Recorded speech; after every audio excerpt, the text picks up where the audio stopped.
On ouvre ce Lex Inside avec la fiscalité relative aux grandes associations. Et pour évoquer ce sujet, j'ai le plaisir de recevoir Aurélie Carlier, avocate associée chez Horatio Avocat.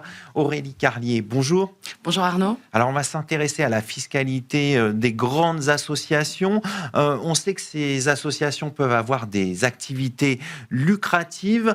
La première question que j'ai envie de vous poser, c'est en fonction des sources de financement, si l'association dispose de recettes d'activité, est-ce qu'elle analyse le régime fiscal de ces recettes au regard de leur lucrativité ? Oui, alors effectivement, une association, par sa forme juridique, n'est pas exonérée en soi d'impôts commerciaux. Il faut regarder ses modalités de fonctionnement et la nature de ses activités, avec une analyse. Alors, c'est un acronyme, mais les 4 P. Alors, c'est quoi les 4 P ? Les 4 P, c'est la démarche produit, public, prix, publicité. Donc, il va falloir analyser ces 4 éléments.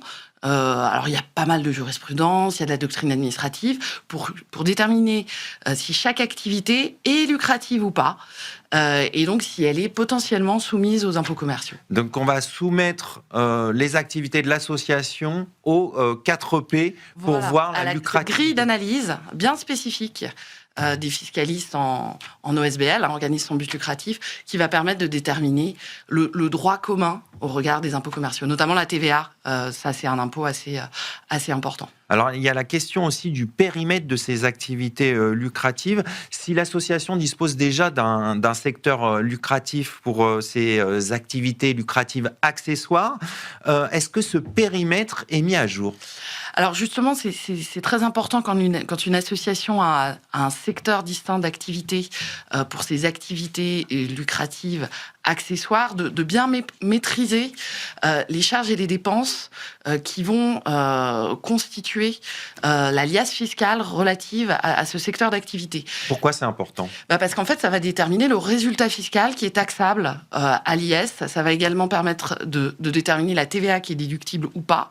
Ça va permettre aussi de déterminer quelle masse salariale va être soumise à la taxe sur les salaires, qui est un impôt assez important pour le secteur non lucratif. Donc on voit que derrière découlent tous les taxes et impositions.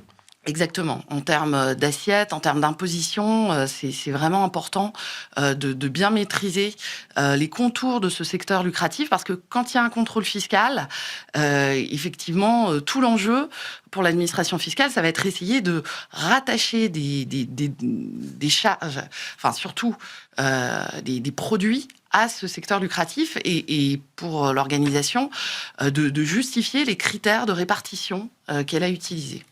Alors, il y a un autre point sensible, c'est la ventilation interne des flux, c'est-à-dire que les règles de répartition entre les produits et les charges, entre justement secteur lucratif et non lucratif, est-ce que ces règles de répartition sont basées sur des critères objectifs et opposables à l'administration fiscale ? Oui, c'est ce que je vous disais, et ce qui parfois va être un petit peu sensible, c'est que selon la nature de ces charges, ça peut ne pas être les mêmes critères. Vous pouvez avoir par exemple des critères de surface. Par exemple, quand on a des locaux qui sont bien identifiés à la partie secteur lucratif et d'autres à la partie non lucratif, parce qu'il va y avoir des salariés qui vont être exclusivement affectés au secteur lucratif, qui vont occuper une partie de ces locaux. Ça va être le cas dans certains cas. Par contre, parfois, il va y avoir des moyens qui vont être utilisés de façon concurrente pour des activités non lucratives et des activités lucratives. Donc, c'est vrai que presque charge par charge ou catégorie de charge par charge, il va falloir trouver des critères objectifs, opposables, économiquement valables. C'est quoi la bonne façon de faire, alors, sur ce point ? En fait, je pense que la bonne façon de faire, c'est déjà de déterminer les grandes catégories de charges, alors en fonction aussi des enjeux, parce que c'est pas la peine de trouver des clés très compliquées quand on parle de quelques milliers d'euros pour un secteur lucratif qui va faire des centaines de milliers d'euros de chiffre d'affaires. Par contre, c'est vrai que un des points qui est important aussi, c'est l'affectation des immobilisations, par exemple. Pourquoi c'est important ? Parce que ça va dépendre. Par exemple, si une structure est propriétaire de locaux dans lesquels elle exerce son activité, si elle décide de ne pas mettre, de ne mettre aucune quote-part de ses locaux à son secteur lucratif, ça veut dire qu'elle va pas pouvoir déduire des charges d'amortissement. En revanche, quand elle va vendre ses locaux, évidemment, qu'elle fait une plus-value, il n'y aura pas de réintégration de la quote-part de plus-value dans le résultat fiscal. Donc, c'est un choix à faire, mais il faut le suivre.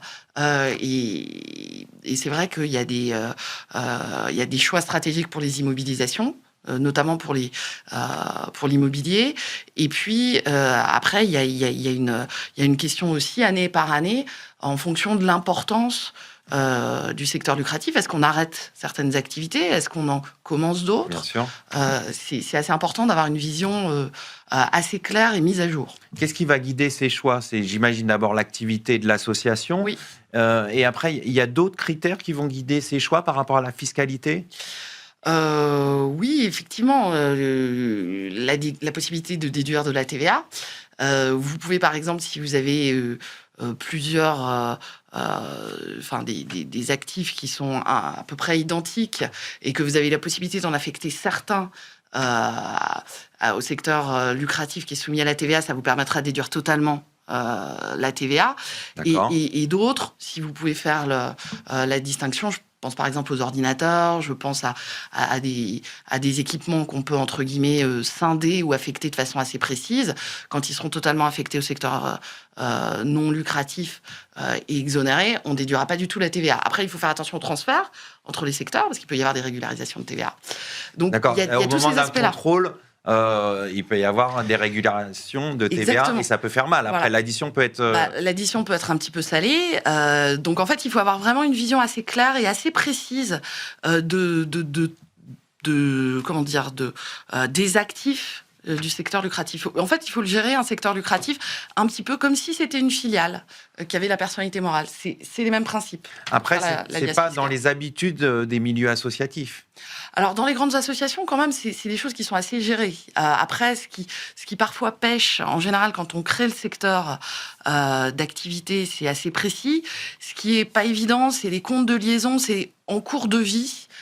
Par contre, il y a parfois des choses qui pêchent au niveau du suivi. Et là, c'est vrai qu'en cas de contrôle, on peut se faire rattraper par la patrouille. Alors pour finir, pour éviter justement de se faire rattraper par la patrouille, comme vous dites, c'est quoi les bonnes pratiques en la matière? C'est d'être quand même assez vigilant au périmètre de ces activités, d'avoir des retraitements quand on fait évoluer ce périmètre d'activités. Est-ce qu'on rajoute des activités? Est-ce qu'on en arrête? De pas hésiter à réinterroger son bilan, le bilan du secteur lucratif, avec des immobilisations, avec de se dire est-ce qu'il est encore exact? Est-ce qu'il correspond à mon activité 10 ans après l'avoir créé? Donc ça, c'est des points qui sont assez importants. Il y a aussi toutes les charges qui sont liées aux salariés. Et puis pour la taxe sur les salaires, essayer de l'optimiser au maximum en se disant est-ce que je ne peux pas affecter certains salariés à mon activité qui est soumise à la TVA.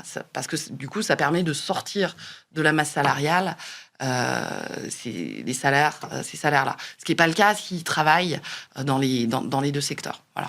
On va conclure là-dessus. Merci Aurélie Carlier. Je rappelle que vous êtes associée chez Horatio Avocat. Exactement, merci. Tout de suite, on change de registre. On va parler du financement des campagnes électorales et qu'est-ce qui se passe en cas de financement illicite.